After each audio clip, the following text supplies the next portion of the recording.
ইবাদতের ক্ষেত্রে 1 নম্বর গুণ হলো ঈমান। ঈমান যদি আমার মজবুতি হয়, ঈমান যদি আমার ঠিক থাকে, তাহলেই আল্লাহ পাক রব্বুল আলামিন আমাদেরকে মঞ্জিলে মাকসাদ জান্নাত পর্যন্ত পৌঁছাবেন। ঈমানের মধ্যে যদি বেজাল হয়, ঈমানের মধ্যে যদি ত্রুটি দেখা যায়, তাহলে ওই বান্দা আল্লাহ পাকের জান্নাতে প্রবেশ করতে পারবে না। আল্লাহ কোরআনের এক আয়াতের ভিতরে বলেন নাই, একাধিক আয়াতের ভিতরে বলেছেন, বান্দা তোমরা যদি জান্নাতে যেতে চাও 1 নম্বর শর্ত হলো ঈমান। ঈমানের মধ্যে যদি ত্রুটি থাকে, তাহলে জান্নাতে প্রবেশ করতে পারবে না। ও মুসলমান, ভালো করে খেয়াল রাখেন, ঈমানের ক্ষেত্রে কারোর সাথে আপোষ নাই। ঈমানের ক্ষেত্রে একজন মুমিন দুনিয়ার সব কিছু ছাড়তে পারে, ঈমান ছাড়তে পারে না।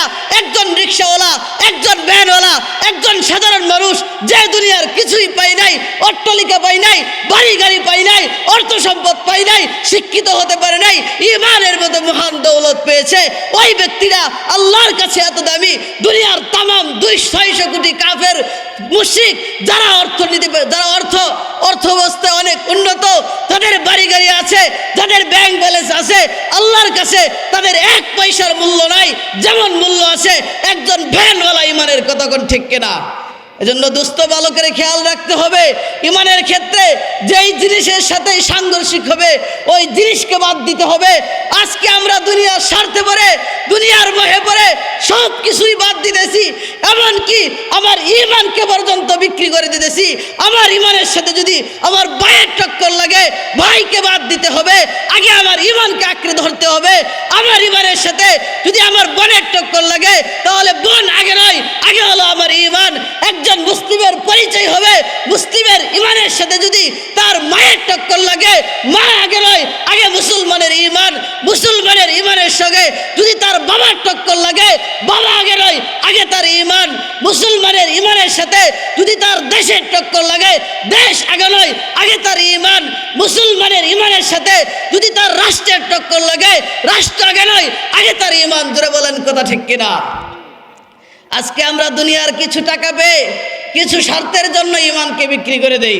এজন্য সতর্ক থাকতে হবে। আমার আপনার ঈমানকে ধ্বংস করার জন্য চতুর্দিকে চক্রান্ত এবং ষড়যন্ত্র শুরু হয়েছে।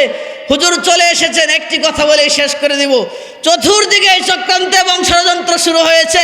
হিন্দুরা মেহনত করতেছে মুসলমানদেরকে কিভাবে বেঈমান বানানো যায়, খ্রিস্টানরা মেহনত করতেছে মুসলমানদেরকে কিভাবে বেঈমান বানানো যায়, ইহুদিরা মেহনত করতেছে মুসলমানদেরকে কিভাবে বেঈমান বানানো যায়। ও দোস্ত, এক-একটার বর্ণনা দিলে ঘন্টার পর ঘন্টা চলে যাবে। শুধুমাত্র খ্রিস্টানরা কিভাবে মেহনত করে তার দৃষ্টান্ত দিয়ে আমি আমার কথা শেষ করব। খ্রিস্টান এনজিওরা দেশের পার্বত্য চট্টগ্রামে পার্বত্য অঞ্চলগুলোতে যায়, সেখানে গিয়ে সাধারণ মুসলমান খেটে খায়, অভাবে দিন চালায়, ভ্যান চালায় খায়, রিক্সা চালায় খায়, কাজ করে খায়। ওইরকম মুসলমানের তেমন ঘর বাড়ি নাই, অর্থ সম্পদ নাই। ওই সমস্ত মুসলমান টাকার অভাবে মেয়েকে বিয়ে দিতে পারে না। ওই সমস্ত মুসলমান টাকার অভাবে ঘর বাড়ি বানাইতে পারে না। ওই সমস্ত মুসলমান টাকার অভাবে সংসার চালাতে পারে না।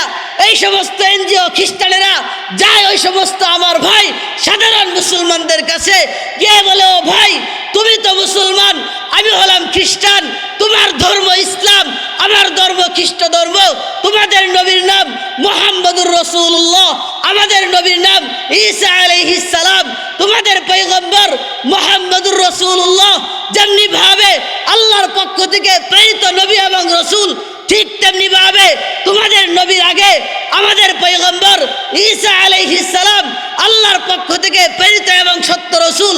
তোমাদের কিতাবের নাম কুরআনুল কারীম, আমাদের কিতাবের নাম ইনজিল শরীফ। তোমাদের কিতাবের মধ্যে যেমনি ভাবে জান্নাত, জাহান্নাম, আখিরাত, ফুলসিরাত রয়েছে, ঠিক তেমনি ভাবে আমাদের কিতাবের মধ্যেও জান্নাত, জাহান্নাম, আখিরাত, ফুলসিরাত রয়েছে। তোমাদের কিতাব কুরআন মানলে যেমনি ভাবে জান্নাতে যাওয়া যায়, আমাদের কিতাব ইনজিল শরীফ মানলে ঠিক তেমনিভাবে জান্নাতে যাওয়া যায়। এই সমস্ত খ্রিস্টানরা সাধারণ মুসলমানরা যখন অভাবে পড়ে তখন চাল দেয়, ডাল দেয়, আলু দেয়, গরু দেয়, ছাগল দেয়, অভাবের সময় ঘর বানায় দেয়, অভাবের সময় ওই সাধারণ মুসলমানের মেয়েকে বিয়ে দেয়।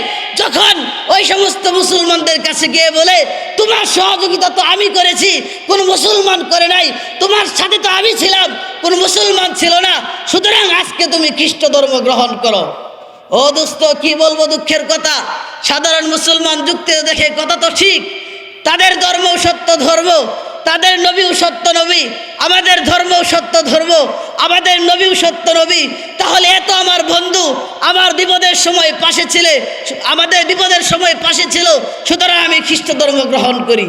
একটা চক্রান্ত বললাম, খ্রিস্টানরা মেহনত করতেছে তাদের ধর্মে খ্রিস্টান বানানোর জন্য, ইহুদিরা মেহনত করতেছে তাদের ধর্মে ইহুদি বানানোর জন্য, হিন্দুরা মেহনত করতেছে তাদের জন্য তাদের ধর্মে হিন্দু বানানোর জন্য, বাহাইরা মেহনত করতেছে তাদের ধর্মে বাহাই বানানোর জন্য। এটা তো অমুসলিমদের কথা বললাম। আমাদের মুসলমান নামধারী কাদিয়ানি একটি সংগঠন আপনার আমার নবীর ইজ্জতের উপর আঘাত করে, আমার নবীর পরে আর কোন নবী নাই। নবীজি বলেছেন, ইমাম মুফতি শফি রহমতুল্লাহ আলাই প্রায় 249টি হাদিস এনেছেন, আনা খাতামুন নবিয়্যিন লা নবিয়্যা বাদি। নবীজি বলেছেন, আমি শেষ নবী, আমার পরে আর কোন নবী নাই। কাদিয়ানীরা মির্জা গোলাম আহমদ কাদিয়ানীকে নবী মানে এবং তারা আহমদিয়া মুসলিম জামাত নামে তাদের কাজ চালিয়ে যাচ্ছে। ও দোস্ত, এরকম বহু ষড়যন্ত্র এবং চক্রান্ত চালাচ্ছে।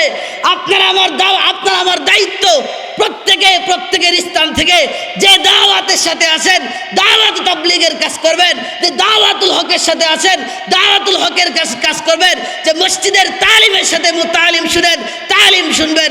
রাজি আছি সকলে ইনশাআল্লাহ?